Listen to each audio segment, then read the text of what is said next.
우리가 살펴보고 있는 압살롬의 이야기는 13장 이후부터 본격적으로 등장하고 있습니다. 압살롬의 누이였던 다말이 암논에 의해서 욕보이게 되고 2년 후에 압살롬이 암논에게 복수를 하게 됩니다. 그 후 그는 그슬로 도망을 가서 3년간 지내다가 요압을 통해서 다시 예루살렘에 돌아오게 됩니다. 이미 살펴본 것처럼 14장 끝에서 압살롬과 다윗이 화해를 하게 되고 이것을 통해서 모든 것이 일단락된 것처럼 보이기도 합니다. 그러나 압살롬은 그러한 상황 가운데서 멈추지 않습니다. 오늘 본문에서는 압살롬이 자기를 위하여 반역을 꾀하고 움직이는 장면을 보여주고 있습니다. 1절 말씀, 압살롬은 자기를 위하여 병거와 말을 준비하고 호위병 50명을 앞세웁니다. 사실 다윗이나 사울을 보면 어디에도 말을 탔다는 기록이 없습니다. 반면에 다윗의 왕권을 넘보거나 차지한 다윗의 아들들은 모두 말을 타고 있습니다. 이러한 것을 통해 볼 때 이스라엘의 왕권은 처음에 사무엘이 우려했던 대로 점점 더 이방인과 같은 모습으로 바뀌어 가고 있는 것을 보게 됩니다. 또 이런 압살롬은 이미 14장 25절에서 온 이스라엘 가운데 압살롬 같은 사람이 없었다라고 기록하고 있습니다. 흠이 없는 사람이었다라고 말합니다. 압살롬은 외모에 있어서 이스라엘 그 어떤 사람과도 견줄 수 없을 만큼 뛰어났다고 하는데요. 그런 사람이 아침 일찍 성문 앞에 앉아서 왕께 재판을 받으러 나오는 모든 사람들을 만나고 있습니다. 아침에 일찍이 재판을 받으러 온다는 것은 그만큼 간절한 마음이, 이 문제에 대한 해결을 원하는 마음이 있다는 것을 알 수 있습니다. 압살롬의 탁월한 외모와 또 호위병을 대동한 위세, 그리고 아침 일찍 나와서 그들의 이야기를 들어주려는 자세, 이런 것들을 통해 이스라엘 백성들의 마음은 압살롬에게 빼앗기고 있었습니다. 또 이어서 4년 만에 압살롬은 일을 꾸밉니다. 이런 것들을 보면 참 압살롬은 치밀한 사람으로 보입니다. 수년에 걸쳐서 준비하고 치밀하게 준비한 후에 그 일을 시행하고 이뤄내고 있습니다. 7년 전의 소원을 갑자기 다윗에게 이야기하면서 헤브론에 가서 예배를 드리겠다고 말하고 있습니다. 압살롬이 헤브론에 가서 예배를 드릴 때에 청함받은 200명의 사람들이 함께 가게 됩니다. 그 과정 가운데서 이 200명의 사람들은 갑자기 졸지에 반역자가 되어버렸습니다.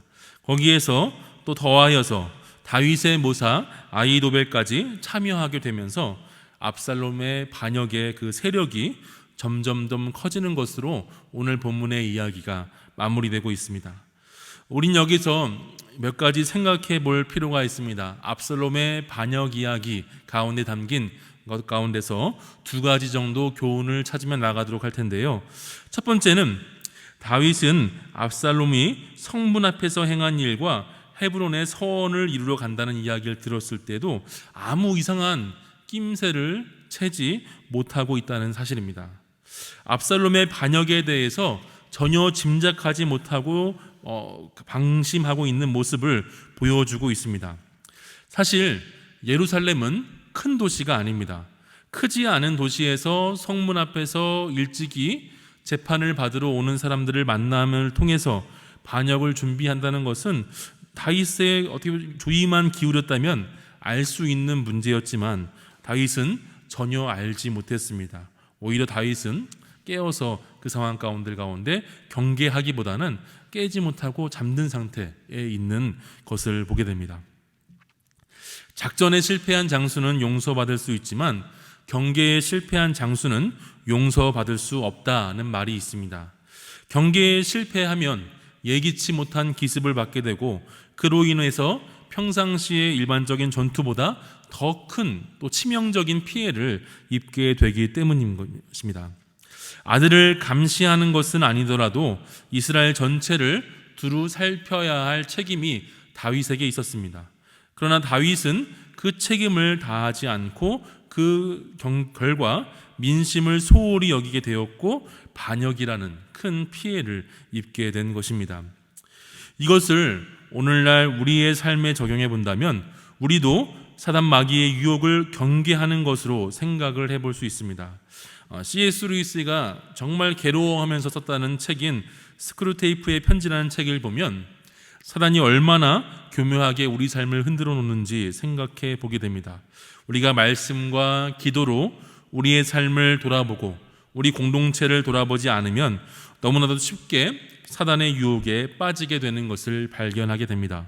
오늘도 우리의 자리에서 말씀과 기도로 깨어서 우리 자신의 삶을 돌아볼 뿐만 아니라 또 이 시대를 분별할 수 있는 저와 여러분 되시기를 간절히 소원합니다. 두 번째 살펴볼 수 있는 것은 압살롬의 행동입니다. 6절 말씀에 이스라엘 사람의 마음을 압살롬이 훔쳤다라고 기록하고 있습니다. 압살롬이 행하는 일은 이스라엘 백성들의 마음을 자신에게로 향하는 것이었습니다. 자신에게로 향하게 하여서 그 결과 자신이 원하는 권력을 차지하기 위하였던 것입니다. 오늘날 우리도 동일한 유혹에 있을 수 있습니다. 우리 자신의 어떠한 목적을 성취하기 위해서 사람들에게 다가가고 그들의 마음을 얻으려 할 때가 있습니다. 그러나 하나님의 부름받은 우리는 사람들을 만나는 이유가 어떤 우리의 욕심과 욕망을 이루기 위함이 아니라 하나님께 이어가는 통로로서 만나야 하는 줄 믿습니다. 성경은 압살롬의 행위에 대해서 비판적으로 이야기하고 있습니다. 마음이 압살롬에게로 옮겨졌다는 것이 아니라 압살롬이 그 마음을 훔쳤다라고 말하고 있습니다. 압살롬의 것이 아니었습니다. 이스라엘 백성들의 온 마음은 오직 하나님께로 향해야만 했습니다. 그러나 그 하나님께로 향해야 될 마음을 압살롬이 훔쳐갔다는 것을 오늘 말씀은 분명하게 이야기해 주고 있습니다.